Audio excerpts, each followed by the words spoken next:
ब्याह की बात हो रही है माँ? तेरे ब्याह की बात हो रही है मेरी लाडो? मेरे ब्याह की नहीं माँ, नहीं बापू, मुझे अभी ब्याह नहीं करना। मुझे तो अभी पढ़ना है, पढ़ लिख कर डॉक्टर बनना है। डॉक्टर बनकर गरीब मरीजों की सेवा करूंगी। तू चुप कर छोरी। हमारे समाज में बेटियों को पढ़ाने का ज्यादा चलन नहीं है। यह हमारे गांव की परंपरा है। वैसे भी माँ बाप का नाम तो बेटे रोशन करते हैं, ना कि बेटियां। किस समाज की बात कर रहे हो बापू? इस समाज की कमला को तो आप जानते हो ना। शादी के कुछ सालों बाद दहेज लोगी ससुराल वालों ने उस बेचारी को जलाकर मार डाला और मेरी सहेली सुगना को मिला। उसके पापा ने उसकी 12 साल की उम्र में उसका ब्याह करवा दिया। 2 वर्ष बाद उसके पति की मृत्यु हो गई। क्या दिया आपके समाज ने उसको? सिवाय पुरस्कार और अपमान के से कुछ ना मिला। तो ऐसे समाज का क्या फायदा बाबू? तू चुप कर छोरी। तू चुप कर छोरी। बहुत जुबान चलने लगी है तेरी। मैं चुप नहीं बैठूंगी बाबू। इस समाज के लोगों ने ना जाने कितनी कमला और सुगना से उनका बचपन छीन लिया है। अगर उनके भी माँ बाप ने उन्हें पढ़ाया लिखाया होता, छोटी सी उम्र में उनका ब्याह ना करवाया होता, तो कमला आज जीवित होती और सुगना भी अपने जीवन में खुश होती। ठीक कहती है मेरी बेटी। तू चुप कर। यह छोरी है, इसको छोरी की तरह रहने दे।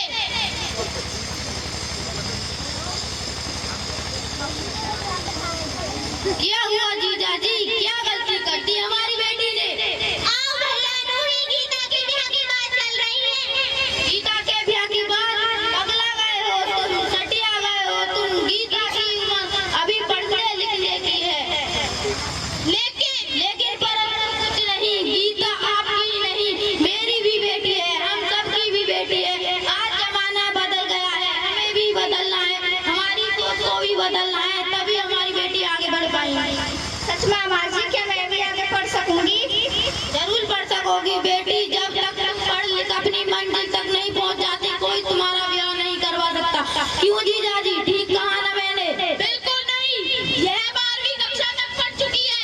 तुम चाहते हो कि इसकी पढ़ाई लिखाई में यह पैसा बर्बाद कर दूं? ऐसा कभी नहीं होगा। ठीक है जीजा जी, अब मैं इसके सपने पूरे कराऊंगा, मैं इसे आगे तक पढ़ाऊंगा।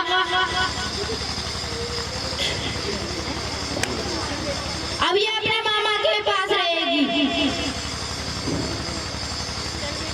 माँ, जा मेरी बच्ची, कर ले अपने सपने पूरे।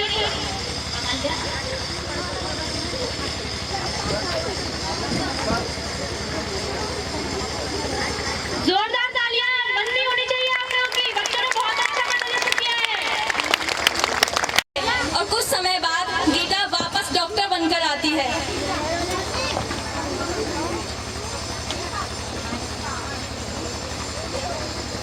भाई गीता पढ़ के आ रही है, तालियां तो बजा दो।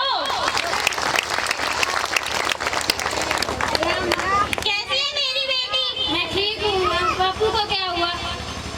हाँ जी, क्या हुआ जीजा जी को? क्या बताऊं भैया, इनकी तबीयत कई दिनों से खराब है।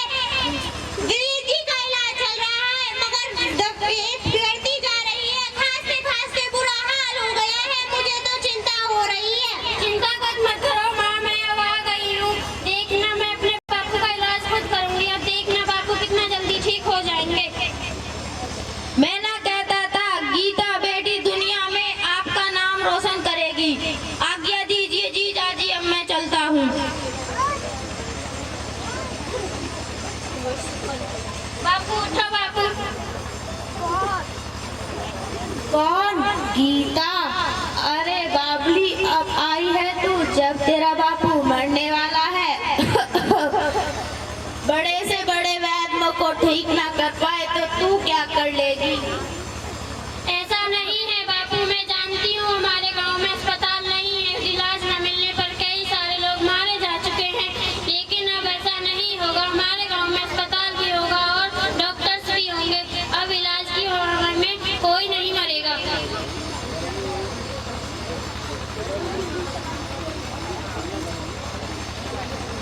आज्ञा दीजिए जीजा जी, अब मैं चलता हूँ।